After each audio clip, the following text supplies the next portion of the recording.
All right. Have fun.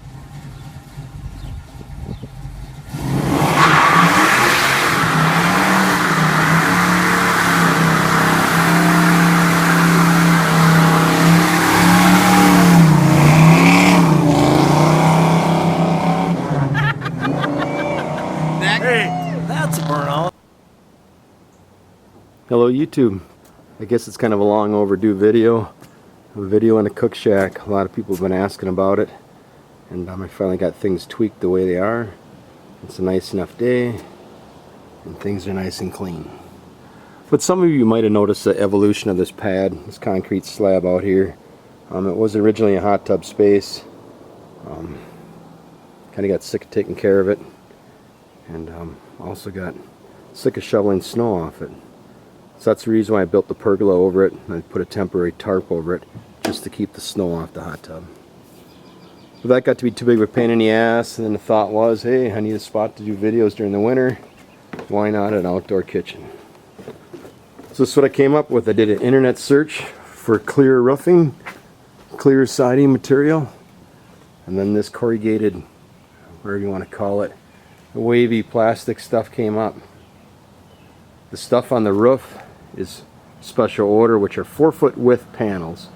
Then you can order it in various lengths, which I did to meet my needs. But then the side panels, the local home improvement store does stock on hand. They're like, I don't know, 3 feet wide, 8 feet tall. And so that's what I came up with. Worked out pretty good. And of course I did go with the tin siding there on that one wall there. And that tin siding is white on the back side. But I went ahead and put the put two pieces back to back. I did not want to have the white on the back side of my garage. I think it turned out pretty sweet. There is my chimney for my exhaust fan off the woodwind. Try to keep the camera glare down. And of course, the fasteners for my AC outlets. I do have that tin that goes down into the ground, rocks on both inside and outside.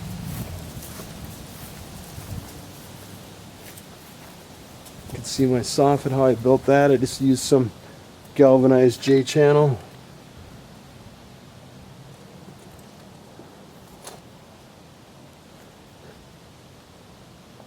These panels were designed with the idea I'd remove them during the summer because I figured it'd get hot. But now after having it, you know, this is my first summer, I'm kind of worried about birds and stuff getting in there. So I just open up the door when I'm home or when I'm out there cooking. It does get fairly warm in there. For those of you that are all concerned about asphyxiation and things like that, carbon monoxide poisoning, there is a gap along the bottom. Then the gap along the garage here, I just have sealed up with some garbage bags and then some other grocery bags rolled up in there, kind of create insulation, just to seal that gap up. Doesn't do the best job, but it does something. Then the top one here I generally have sealed up also with a garbage bag insulation deal, but I figured in the summer it's a great spot for the heat to escape.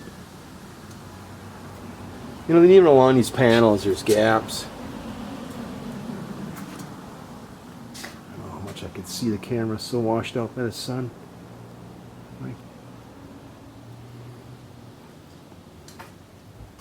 You can see I got the LED lights. That 1.25 inch steel strip there is for my camera mount, which is a magnet mount. So I can slide it or put it anywhere along that and get the angle that I need for both the flat top and the woodwind. The exhaust fan that I rigged up is just a 4-inch inline fan. It is not designed for, so to speak, dirty air.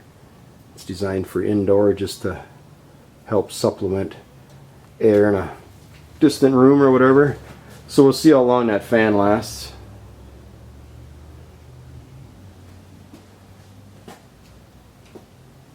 And as far as the countertop, I knew I wanted at least 5 foot of counter space. So I went to the home improvement store and ordered 2 cabinets, the cheapest cabinets they had, except these are solid maple, I believe. And then I did seal them up. That's actually a deck stain. Of course, I fastened the two together. The countertop is made out of 3/4 inch oak plywood with 1 1/4 inch stock to go around the outside. I don't have a table saw, so. And then the bottom of it, I did put wheels underneath it, so I can roll it around. You don't see them; they're behind the kick plate. So I had to kind of redesign the bottom of it to take the weight. You know, instead of on the toe kick, it's taking the weight on the bottom of the cabinet now. So I had to support it inside structurally, so the weight could be on the wheels that you do not see. Then the back side of it, I did cover with a wavy galvanized steel or tin. And once I got it out here and got everything set up, I did realize I needed to finish this corner space. So I did have some leftover 3/4 inch plywood, and once again bought the oak solid stock, what I needed to make a table. I think it turned out pretty sweet. That's an old cedar table I used to have for years outside. And there's another hobby I guess I'm into. RC rock crawling trail truck. Turned out a lot nicer than I thought it would. I just really needed a space to keep the videos out of the house and to get out of the wind and cold during the winter. There's also a ridge vent here too. You know, that corrugated plastic is wavy, so there are high and low spots, so the air just goes right up, gets underneath that ridge cap, and then exhausts right out. I know in the wintertime when I had snow on the roof, you could see that was the first place it melted, and I had the heaters going in here. You know, eventually it was melted probably 18, 20 inches out from that center ridge vent. So there's a lot more air movement in here than you think. I do appreciate everybody worried about the carbon monoxide poisoning. There's a vent all along the bottom there also. I shouldn't say a vent, but a gap. But when I am running the flat top, and it's a hot day like today, it gets warm out here. I think what I'll do is put that fan that I have up here, sorry for spinning around, blowing the heat around in the winter, I'll probably put down on the floor, grabbing some cool air and blowing it up.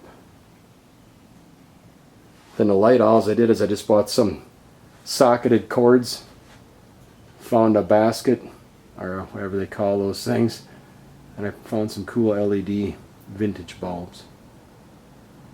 Braided the cords all together. That's the other cool thing, you can get these outlets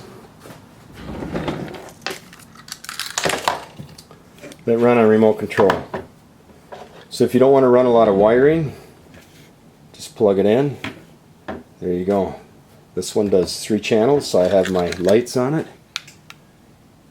and also the fan on it.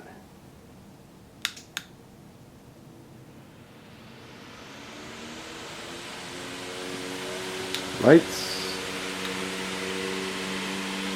fan. The other thing with this material is I use the manufacturer's suggested screws. Here's the 2 lengths that I did use. As you can see on these screws, they do have like a paddle bit or spade end on it. So that'll do is drill the appropriate expansion and contraction hole. Then they are an aluminum washer with the rubber on the one side. Also, I use this corrugated plastic strips on the roof. I fasten into the peaks of this material with the idea that's where the water is not going to be and it shouldn't leak.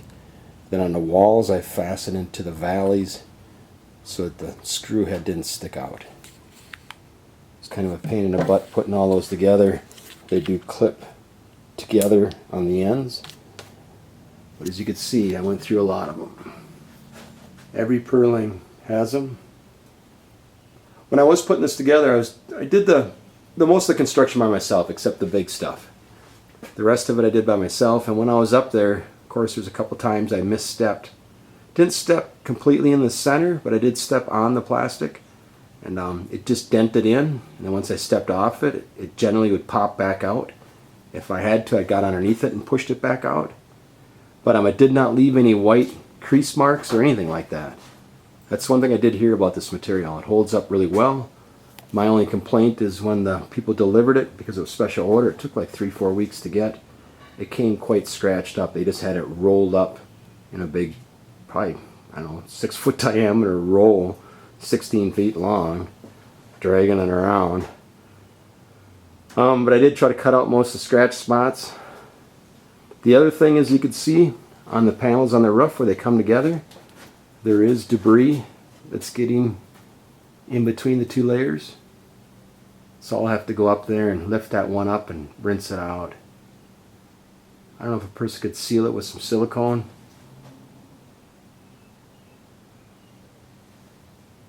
I didn't make a bracket there to help support the boards together. Also a bracket there to help carry some of that gable weight. I don't know construction terms. This was mostly just winged. I knew what I wanted it to look like. I didn't want it big and tall. I wanted the roof low. Just enough clearance to open up and close the hot tub. And of course, now that's long gone. Let's take a look at the temperature. Inside temp, 80 degrees. Outside temp, 80 degrees. I've had the door now open ever since I've been home, which has been about 3-4 hours. I like it. You know, like I said, it turned out a lot nicer than I thought it would. Probably got more money in it than I think. Lots of farting around.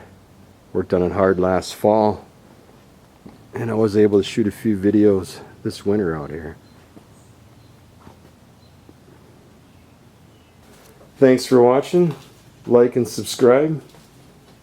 And stay tuned for more videos to come from the Outdoor Cook Shack. If you got some ideas, please leave them in the comments below.